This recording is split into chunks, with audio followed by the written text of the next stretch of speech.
Amendment 10 of the Constitution says that the powers not delegated to the United States by the Constitution nor prohibited to the states are reserved to the states respectfully or to its people. Amendment 10 was written so that the United States would not have an overpowering federal government. It grants the states many powers. Over the years, these powers have taken many different forms. But overall, the states have responsibilities in areas such as the ownership of property, the education of its inhabitants, implementation of welfare or the distribution of aid, protecting its people from local threats, maintaining a justice system, setting up local governments such as counties, maintaining state highways and local roads, the regulation of industry, and raising funds to support their activities. The states need a strong government with strong government officials to carry out all these responsibilities. This summer, I had the honor of attending Girls' Day, which gave me a little background about our state government.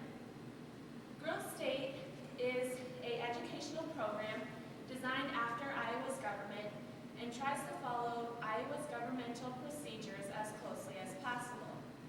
However, they don't cover the judicial branch of our government. Girls' Day was designed to study our government in action so that all citizens will create interest in their government like they should. And based on my experience, I think they did very, very well. At Girls' Day, they don't call it the state of Iowa, they call it the state of Hawkeye. And in Hawkeye, they have two counties, Carr County and McRae County. I was in Carr County. In Carr County, they have 4 cities, and the 4 cities are called Glenn, Hanson, Harper Ray, and Hinderman.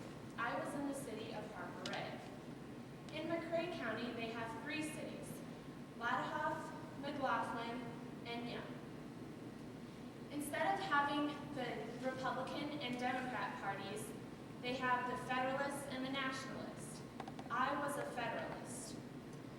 At Girls' Day, they actually elect city, county, and state officers. The city officers are nominated at the city caucuses, and they are elected at the city elections.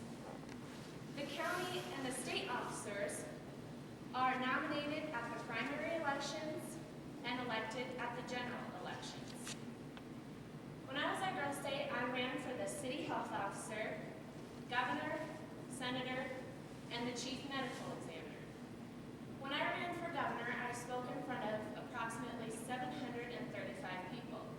And that day, we listened to about 102 speeches, which isn't as bad as what you may think. I didn't get governor, but then I decided to run for senator. When I ran for senator, it was a tie. I either would choose the piece of paper with an X on it or a blank piece of paper. And since I'm really not good with 50-50, I of course chose the blank sheet of paper. But I ended up getting the chief medical examiner. And it's really good for me because I plan on becoming a nurse specializing in neonatal intensive care. The whole time that I was at Girls' Day, they talked how it would change your life. You're changing. And I wasn't sure how I would see that. But all my life, I basically battled with being shy. And at Girls' Day, I felt like I could be myself. I was more open, and I had more confidence and self-esteem. At Girls' Day, I gained the confidence and self-esteem that I hope will help me pursue my career in nursing. It'll help me obtain all my goals. I want to give thanks to the 19th Amendment for the opportunity to be actively involved in our government. The 19th Amendment says, "The rights of citizens to the United States to vote shall not be denied or abridged by the United States or by any state on account of sex. Congress shall have the power to enforce this article by appropriate legislation." I took advantage of the 19th Amendment by obtaining the right to vote. When I went to the DOT office, I knew that they were going to ask me if I wanted to register to vote. And of course, I knew I was going to. But one thing I really didn't think of was whether I was going to register as independent, Republican, or Democrat. By taking a government class, I realized that if you register as independent, you're not allowed to participate in all the elections that a Republican or Democrat would be able to participate in. So I knew my decision was between Republican or Democrat. I chose to be a Republican because a lot of my views support the Republican Party. They believe in the abolishment of slavery, women's rights to vote, the freedom of speech, and the reduction of federal government giving more power to the states.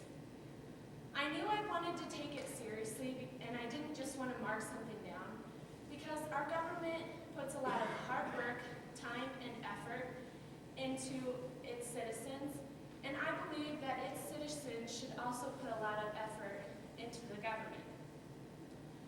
Now, no matter what people say that the government isn't involved in their life, they're wrong. The government is involved in almost every second of my day, and it can also be involved in every second of your day. When I wake up in the morning, I don't wake up to that annoying beeping noise of my alarm. I usually wake up to the radio. Well, someone just can't come onto the radio and start using a lot of profanity because the government won't allow it. When I get ready in the morning, I may be using some government-tested products like my hair dryer, my curling iron, and my hair straightener. When I drive to school, I'm driving on roads that are maintained by the government. I see the signs that the government has put up, and I may even see some cops, which they've never stopped me, but they are government officials. When I go to school, I go to a public school, and that public school is run by the government. I may have to take tests by the government, like NWEAs or IHS basic skills.